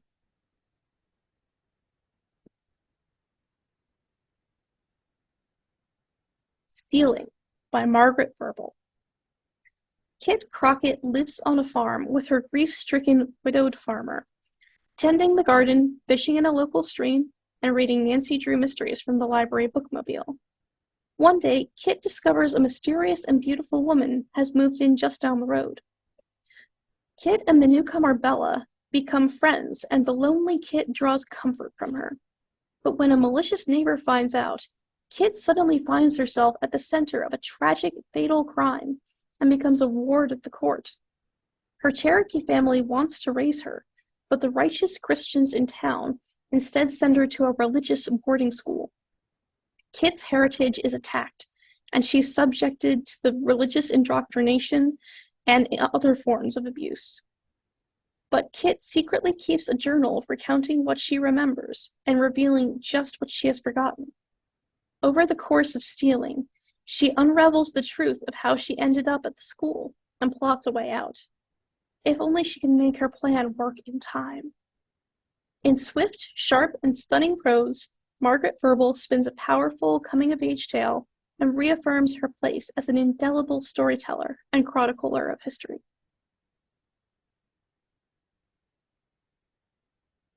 Strong Feather, Poems by Jennifer Reeser. The poems in Strong Feather center on a Native American female character of the author's creation. She is a poet, prophet, and warrior of sorts. All of the poems are in form, but they vary in tone and content. Many use the Strong Feather character, but there are also personal poems, and translations and tales from Cherokee language and other indigenous traditions.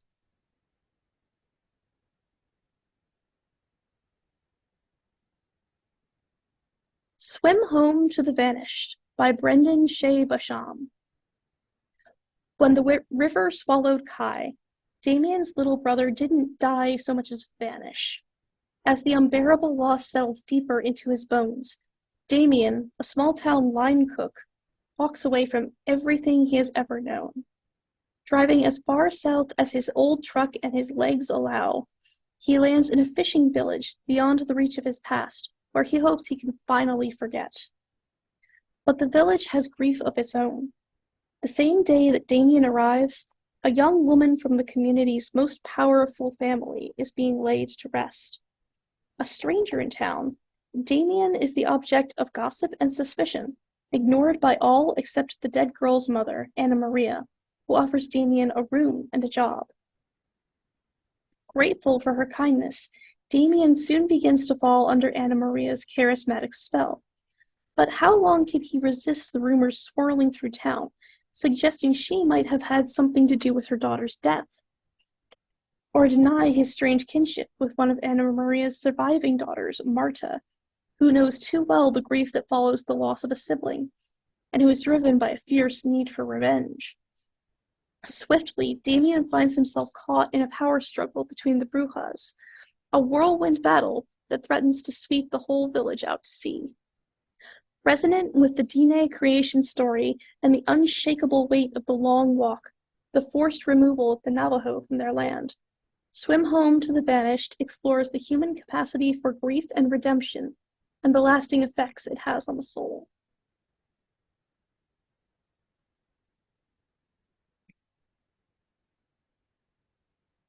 Thinning Blood, Memoir of Family, Myth, and Identity by Leah Myers. Leah Myers may be the last member of the Jamestown S'Klallam tribe in her family line, due to her tribe's strict blood quantum laws.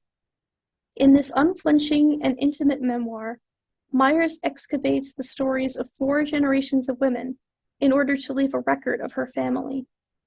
Beginning with her great-grandmother, the last full-blooded Native member in their lineage, she connects each woman with her totem to reconstruct her family's totem pole: protective bear, defiant salmon, compassionate hummingbird, and perched on top, raven. As she pieces together their stories, Myers weaves in tribal folktales, the history of Native genocide, and Native mythology. Throughout, she tells the larger story of how, as she puts it, her culture is being bleached out, offering sharp vignettes of her own life between white and Native worlds.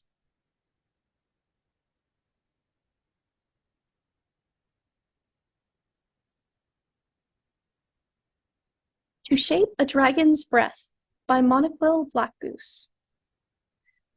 The remote island of Mascot has not seen a dragon in many generations, until 15-year-old Anacus finds a dragon's egg and bonds with its hatchling.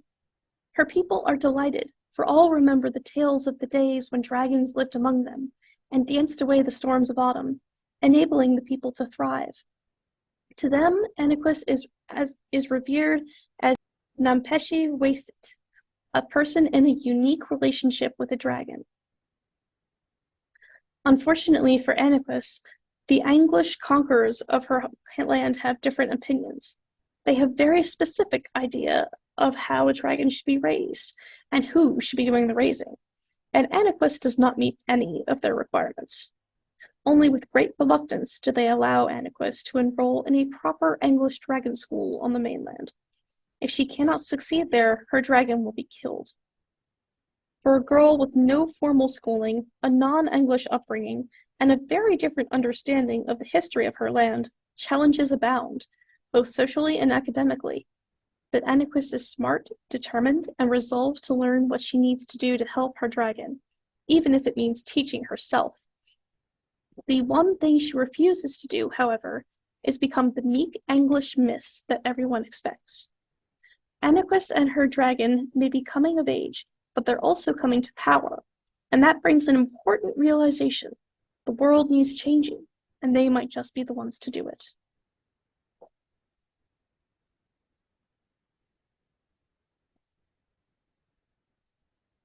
Benko by Cherry Dimmeline.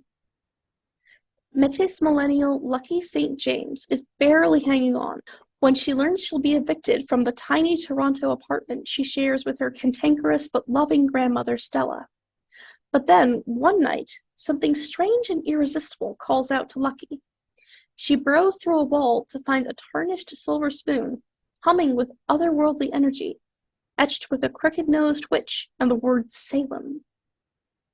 Lucky is familiar with the magic of her indigenous ancestors, but she has no idea that the spoon connects her to a teeming network of witches across North America, who have anxiously awaited her discovery.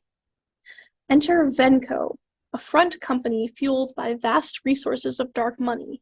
Its name is an anagram of coven. Venco's witches hide in plain sight wherever women gather: Tupperware parties, mommy and me classes, suburban book clubs. Since colonial times, they have awaited the moment the seven spoons will come together and ignite a new era, returning women to their rightful power.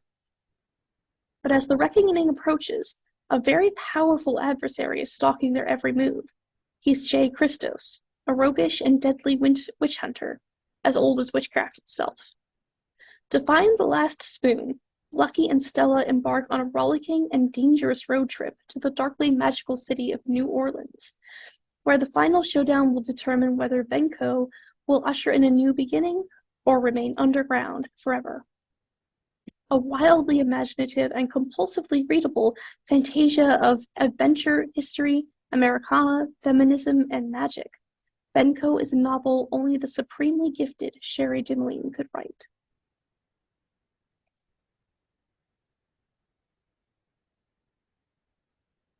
Walking the Ojibwe Path, a Memoir and Letters to Joshua, by Richard Wagamese. Ojibwe tradition calls for fathers to walk their children through the world, sharing the ancient understanding that we are all, animate and inanimate alike, living on the one pure breath with which the Creator gave life to the universe.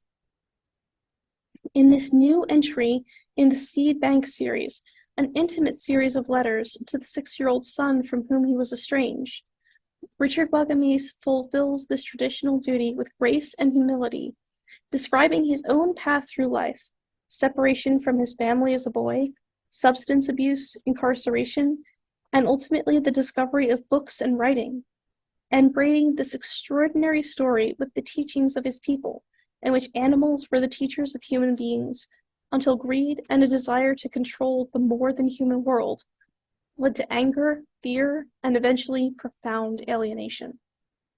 At once a deeply moving memoir and a fascinating elucidation of a rich indigenous cosmology, Walking the Ojibwe Path is an unforgettable journey.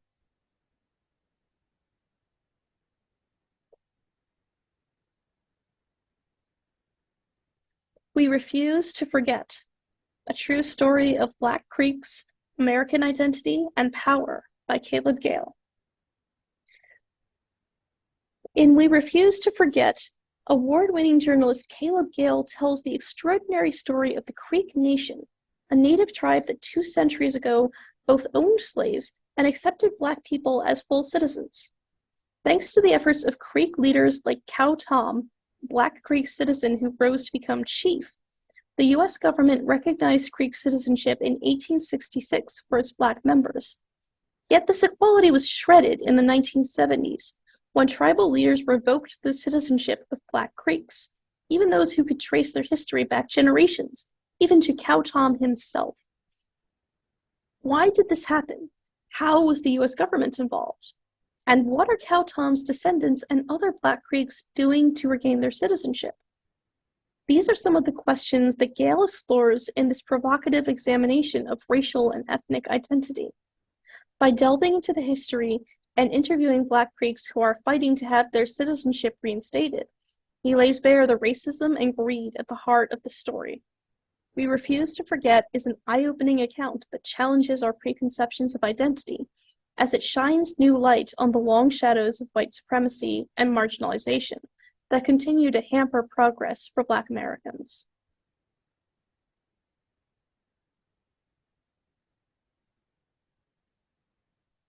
Leaving Sundown in a Scarlet Light, 50 Poems for 50 Years, by Joy Harjo. A magnificent selection of 50 poems to celebrate 3-term U.S. Poet Laureate Joy Harjo's 50 years as a poet.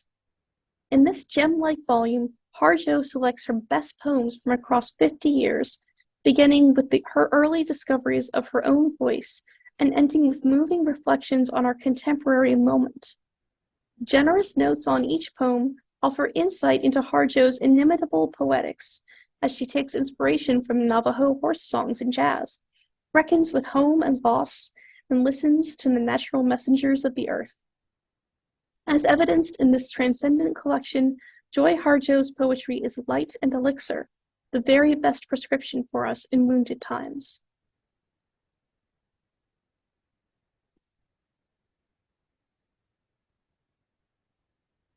Where the Dead Sit Talking by Brandon Hobson. Set in rural Oklahoma during the late 1980s, Where the Dead Sit Talking is a stunning and lyrical Native American coming-of-age story. With his single mother in jail, Sequoia, a 15-year-old Cherokee boy, is placed in foster care with the Trout family. Literally and figuratively scarred by his mother's years of substance abuse, Sequoia keeps mostly to himself, living with his emotions pressed deep below the surface. At least until he meets 17-year-old Rosemary, a troubled artist who also lives with the family. Sequoia and Rosemary bond over their shared Native American background and tumultuous past through the foster care system. But as Sequoia's feelings towards Rosemary deepen, the precariousness of their lives and the scars of their past threaten to undo them both.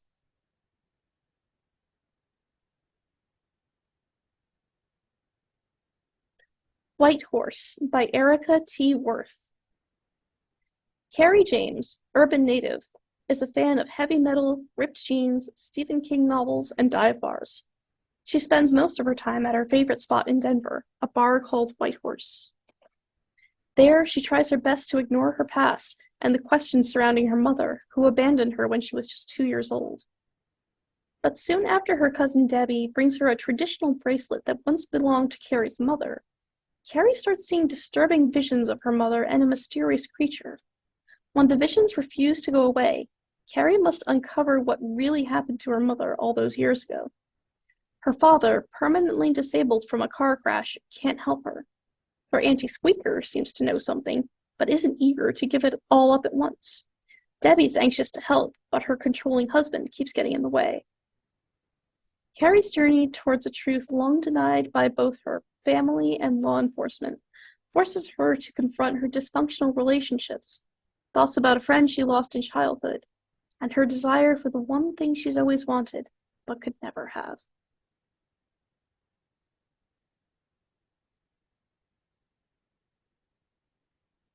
Yellowbird. Oil, Murder, and a Woman's Search for Justice in Indian Country by Sierra Crane Murdoch. When Lissa Yellowbird was released from prison in 2009, she found her home, the Fort Berthold Indian Reservation in North Dakota, transformed by the Bakken oil boom. In her absence, the landscape had been altered beyond recognition, her tribal government swayed by corporate interests, and her community burdened by a surge in violence and addiction. 3 years later, when Lissa learned that a young white oil worker, Christopher K.C. Clark, had disappeared from his reservation worksite, she became particularly concerned. No one knew where Clark had gone, and few people were actively looking for him. Yellowbird traces Lissa's steps as she obsessively hunts for clues to Clark's disappearance. She navigates two worlds, that of her own tribe, changed by its newfound wealth, and that of the non-native oil men, down on their luck, who have come to find work on the heels of the economic recession. Her pursuit of Clark is also a pursuit of redemption, as Lissa atones for her own crimes and reckons with generations of trauma. Yellowbird is an exquisitely written, masterfully reported story about a search for justice and the remarkable portrait of a complex woman who is smart, funny, eloquent, compassionate, and, when it serves her cause, manipulative. Drawing on 8 years of immersive investigation, Sierra Crane Murdoch has produced a profound examination of the legacy of systemic violence inflicted on a tribal nation, and a tale of extraordinary healing.